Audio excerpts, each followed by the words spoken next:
Hi students, MCQ number 3. The flux linked with a coil at any instant t is given by the equation phi b equal to 10t square minus 50t plus 250. The induced EMF at a time t equal to 3 seconds has to be determined. It's a very direct question and very simple. So the induced EMF is given by the expression Faraday's second law. So induced EMF is epsilon is equal to minus of d by dt of phi b.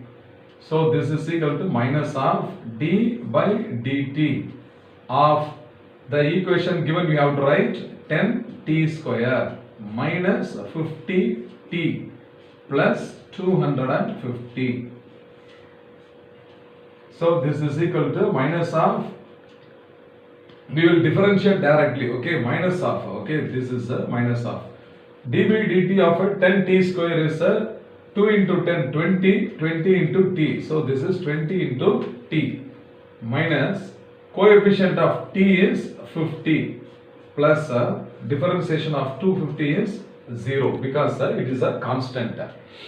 Okay, so this is now equal to minus is taken inside the bracket minus 20 times t minus of minus plus 50. Now here at time t equal to 3 seconds we have to find the induced EMF. Okay, so at t equal to 3 seconds the induced EMF is equal to minus 20 into 3 plus 50. So this is equal to minus 60 plus 50. So this is equal to minus 10 volt.